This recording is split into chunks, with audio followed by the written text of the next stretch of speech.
everyone, thank you for tuning in to a Jsky-uk racing video. This one here is just covering off some of the rule sets that we put in place to all of our events and all of the series that we run over here within the community and on the channel.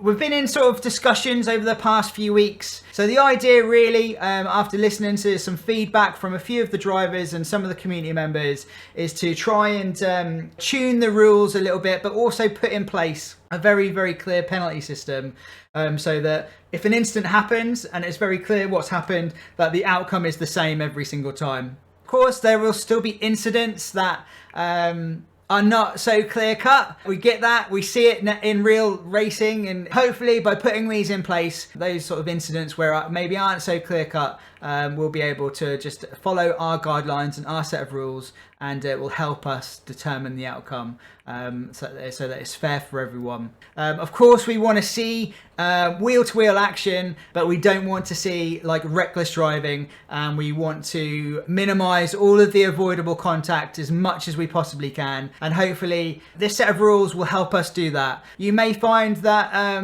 we may tweak them a little bit as we progress, and we introduce new sims into the fold, but yeah, let's get into what we've got so far. So, what we expect during qualifying sessions: drivers on an in or an out lap must yield to cars that are on a hot lap. Quite straightforward. You've got to give up the racing line to the cars that are hot lapping. If you're on an out lap trying to warm up your tyres, you just need to be mindful of the cars that are coming up behind you. If you're getting shown a blue flag in ACC, it's because the car behind is on a hot lap. Going into point number 2, ensure that when you do start your hot lap, there's enough space between the car in front to avoid catching them up on a hot lap where possible, okay? If the car in front of you is on a hot lap, it's not the responsibility of the car in front just to move and sacrifice their hot lap for you.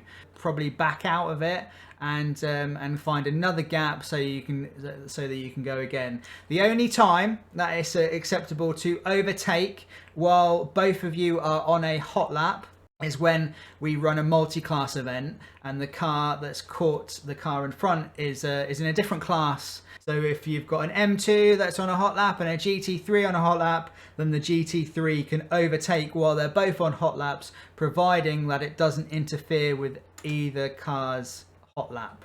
Does that make sense? I hope it does. Also, during the qualifying session, follow the pit lane speed limits at all times. In ACC, if you don't, you'll just get teleported straight back to your pit box. And there's a risk that if it's an LMU, you could get a penalty. I believe that's how it works in LMU at the moment. But yeah, just make sure you follow the pit lane speed limits and also all of the pit entry and exit lines. Do not cross any of those. And also when you're leaving the pits, just be really mindful of where you're going to come out. Some tracks, such as like Paul Ricard, for example, you come out of the pits basically straight on the racing line. So you need to be very mindful of the cars that are coming up that are potentially on a hot lap as well. So yeah, that is our expectations during qualifying. Okay, so what we expect during the race: your race behavior. Make sure that you follow the correct start procedure. So make sure you follow the guidance in the game. You stay within the correct slot at the start of the race when it's a formation lap, which most of the sims that we run at the moment, it's not a standing start, it's a formation lap. Don't want to see people moving backwards and forwards. It makes it very, very confusing sometimes for the cars around you. Don't mind seeing a little bit of weaving within like your side of the track to get a bit of temperature in the tyres, but no deliberate dropping back, unpredictable acceleration, deceleration, or weaving all the way across the track and in and out of other cars. I know in ACC you get ghosted at the start. In LMU, you don't have that feature, so it's if you hit another car during the formation lap, you get damage, and we don't want to see any damage before the green flag drops. Okay, so the second point is about overtaking. It's the overtaking car's responsibility to ensure that a clean pass can take place, but both drivers, the defending driver and the attacking driver, you both need to be mindful. Reckless dive bombs are completely forbidden in all of our events and all of our series. Whether it's for position or whether you're lapping, we do not want to see a reckless dive bomb. Drivers must make sure that they give each other enough space during battles. Forcing another car off track or intentionally having contact with another car is not accepted. If the overtaking car has his or hers front wheel alongside the defending car's rear wheel before the start of the braking zone to a corner, they have earned the right to contest that corner. The defending driver must make sure that they leave enough room for both cars and for the move to take place. This kind of goes all the way back to the first point that we made about overtaking, in that it is the overtaking driver's responsibility for the pass to complete cleanly, but both drivers need to be mindful that the pass is happening. Okay, so use the tools that you have in the game to really help you with this. Use things like making sure your radar is on, you have a spotter, whether you're in ACC and you're using the in-game spotter, or whether you want to use a third-party spotter like Crew Chief. But having tools will help you, like knowing where the attacking car is and the defending car's going and stuff like that. Okay, so let's talk about defending a little bit. So defending is limited to one move only. So I repeat that, it's one move before the braking zone of a corner. Reacting to the attacker's movement, blocking, weaving, or moving under braking are forbidden. If you are defending, you are allowed to use the full width of the track before the braking zone, providing that no major part of the attacking car is alongside you. As soon as they've got a part of their car alongside you, you can't then block or weave or move right over to the inside. However, if they're not there yet, you can make one defensive move right to the inside, or you can use the full width of the track, the white lines in most tracks, although some tracks in ACC you can really exploit track limits. You can move all the way over to the inside or the outside as long as it's within the limits of the track. So the full width of the track is allowed for you to defend before the braking zone. Brake testing or sudden braking, chopping, changing lanes, bump and run, all of those things are completely prohibited. When you're in the pit lane, try to stay in the fast lane for as long as possible and then move over into your pit box.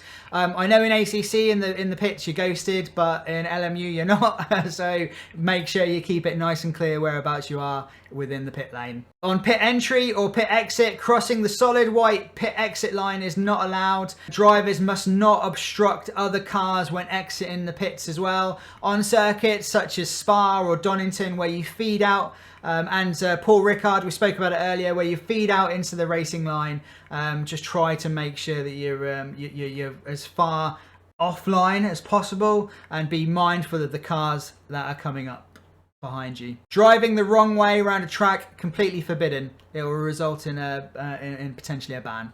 So this one's more for our multi-class events, but in multi-class racing, it's always the faster car's responsibility to complete a safe overtake. Slower class cars should just hold their racing line and avoid unpredictable movements. Reckless dive bombing, whether you're the faster car, it's not. We don't want to see it. It will more than likely result in a penalty, especially if it results in contact, of course.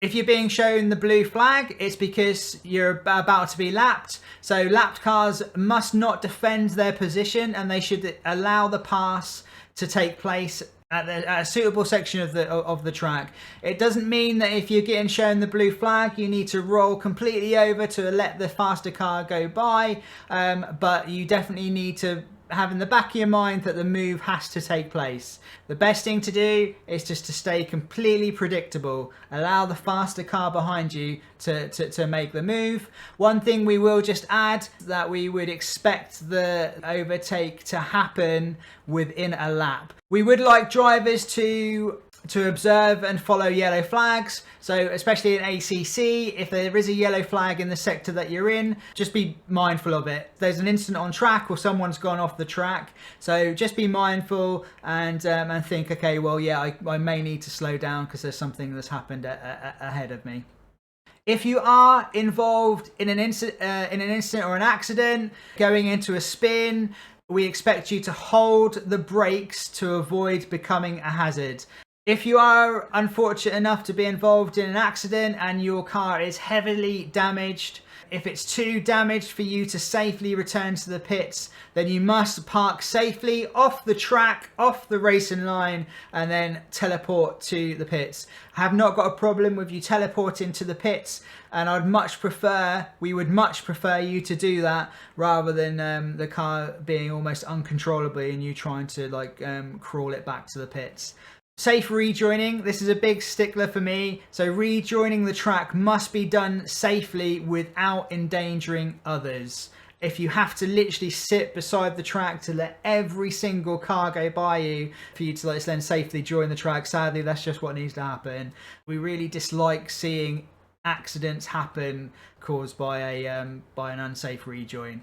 Okay, so after the race, would appreciate if we didn't see any crashing or deliberate nudges after the race. Some people have got some very, very strong force feedback wheels, and after the race, especially after a long one, some people could just be resting their hands on the top of their wheel or just holding the wheel with one hand, and if you all of a sudden go straight into the back of them, it can actually result in an injury. Park it safely. If you've won it and you want to do a wave to your fans as you and go into the pits properly, absolutely no problem at all. Or if you've not had the result that you want and you need to get out of there as soon as possible, just pull over safely and then go to the pits.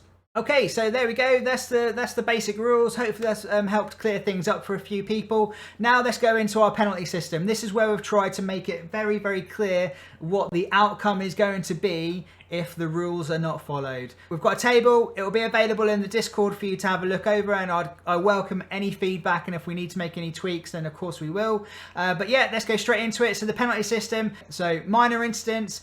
Unsafe rejoin without any major contact will result in a 10-second time penalty. Light contact, but there's no position change, will result in a warning. 3 warnings, however, will give you a 5-second penalty, and that is 3 warnings per series. So if you pick up a warning in race 1, pick up 2 warnings in race 2, you'll get a 5-second penalty in race 2. Moderate incidents, unsafe rejoin causing a collision, you'll get a drive-through penalty. Avoidable contact causing spin or loss of position will result in a 10-second time penalty or a drive-through if the collision or incident is severe and it affects multiple cars. Okay, so if you're brake checking, that's going to give you a 10-second penalty or drive-through depending on severity. Again, it depends on whether it causes a collision. If you brake check, you'll get a 10-second penalty. If you brake check and it causes a crash, you'll get a drive-through. Severe incidents, intentional wrecking. Okay, so this is where it's deliberate. All right, you'll get disqualified from the series, and you'll more than likely pick up a ban from driving in our events. Repeated overly aggressive driving will result in stop-go penalty during the race in the season and or race bans. Blocking and weaving, so that's deliberate blocking when a car is trying to overtake, will result in a 10-second penalty. Ignoring blue flags deliberately, blocking the leaders, will result in a drive-through penalty. And the last one is about kind of sportsmanship, really.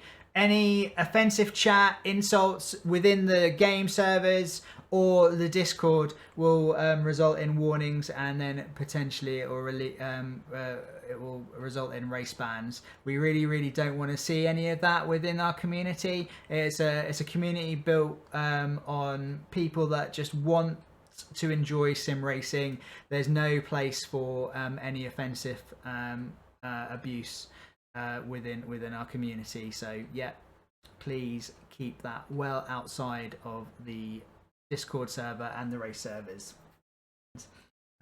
So yeah, there we go. A little video put together with the rules. If you've got any questions, feel free to hit me up, slide into my DMs. You don't just need to speak to me as well. We've got a community full of drivers, and if you've got, if you want to ask them any questions, please do. But hopefully that's been able to clear up a few things. Yeah, hopefully we've been able to get rid of some of the grey areas. So yeah, looking forward to seeing you all on track. May God bless you, and we'll see you in the next one.